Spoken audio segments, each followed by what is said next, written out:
Bom, pessoal, esse é um estudo do irmão Cláudio, certo? Cláudio Oliveira de Souza, o prior grão-mestre da Nova Ordem de Cristo, certo? E esse é um estudo bastante elaborado por ele e vamos começar o estudo dela, que vai ser o complemento. Opa! Esse é o complemento desse livro aqui, ó. Certo?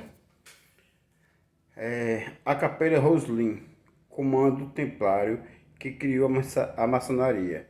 A Capela Roslin, comando templário que criou a maçonaria. Em 7 de julho, 7 de janeiro de 2019, esse é parte do texto de Sérgio São Marco. A Capela de Roslin, em Edimburgo, na Escócia, é famosa como uma estrutura templária. Embora tenha havido alguma confusão sobre ela, foi sobrevivente dos templários da ordem original. Veja, gente, para que vocês possam entender.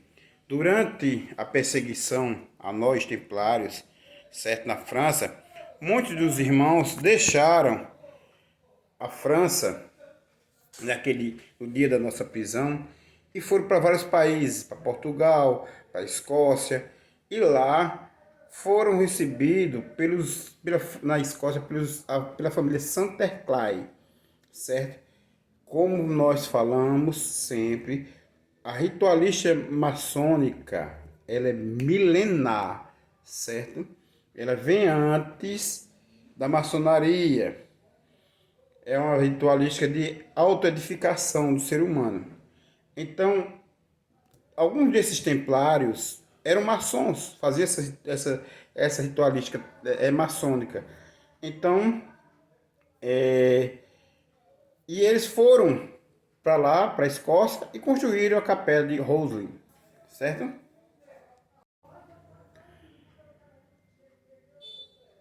Da ordem original, ou se foi apenas maçônica. Essa questão é resolvida por um equilíbrio factual, que seu projeto e construção pelos cavaleiros templários sobreviventes foi precisamente o evento histórico que serviu para criar a recém-formada Fraternidade da Maçonaria.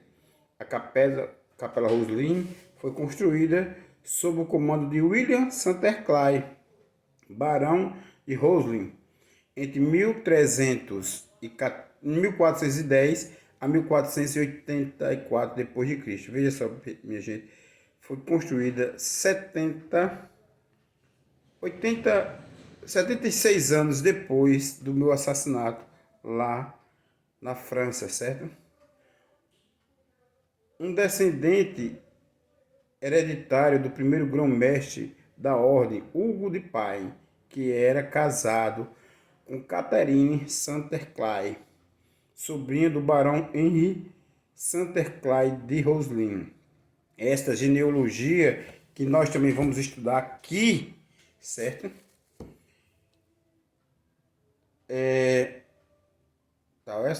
Essa genealogia fornece uma conexão direta com o fundador da Capela de Roslin e a ordem original do Templo de Salomão.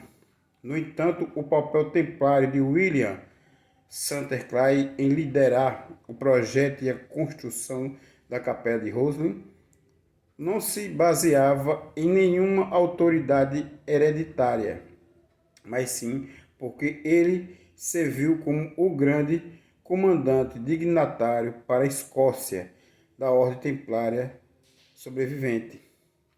História cultural templária e escocesa relata lendas de William Santerclay.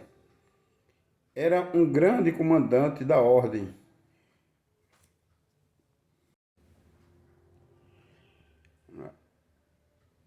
William era um grande comandante da ordem dos templários. Como isso aconteceu mais de um século depois da perseguição dos templários que se espalhou pela Europa. Não havia registros oficiais disso, No entanto, isso é confirmado por evidências físicas substanciais, literalmente gravadas em pedras. A capela de Roslin contém o túmulo de William Santerclay com uma lápide com a inscrição proeminente William de Santerclay, cavaleiro templário.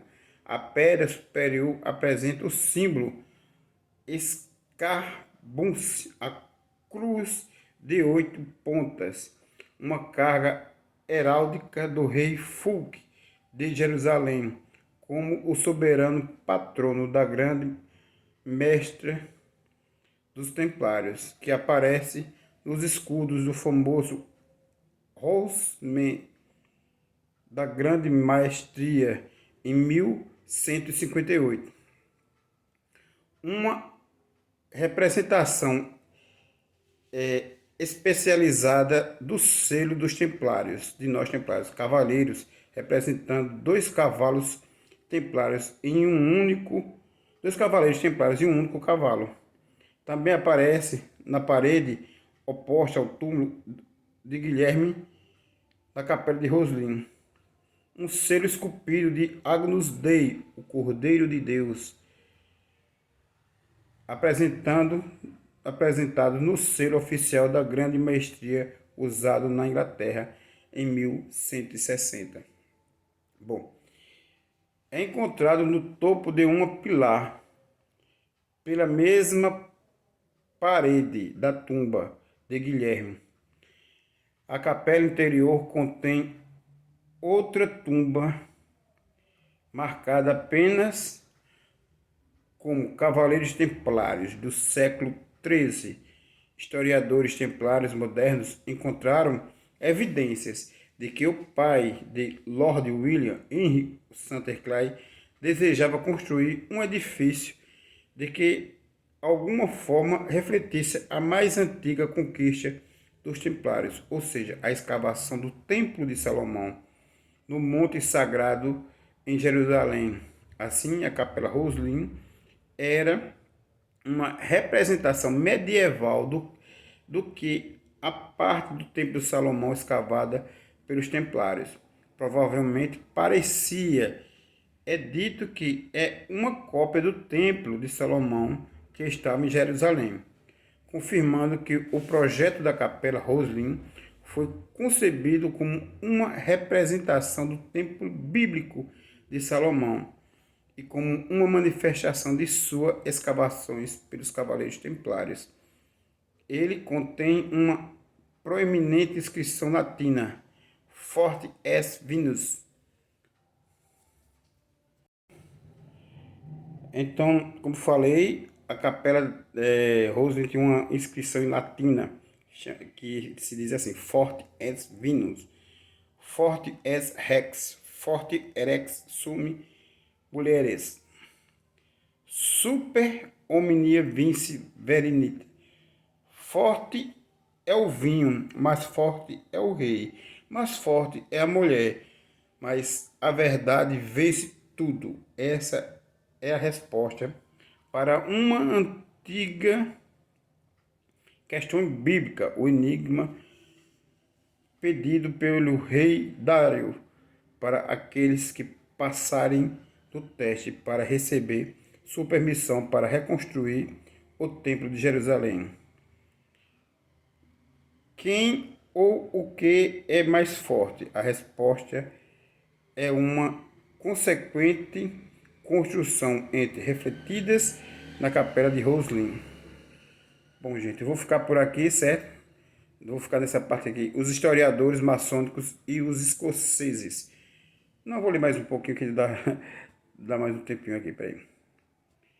Geralmente concordam que o uso ativo da capela Roslin pelos templários, que foram cavaleiros e damas da ordem dos templários, durou o período de aproximadamente 259 anos, a partir de 1466 a 1421 d.C. Isto apoia a conclusão de muitos historiadores de que a ordem original de fato sobreviveu às perseguições francesas de 1707 depois de Cristo e continuou a prosperar como uma rede subterrânea, servindo como uma força oculta de grande influência positiva, desenvolvimento e prosperidade em toda a Europa, liderando a humanidade no Renascimento.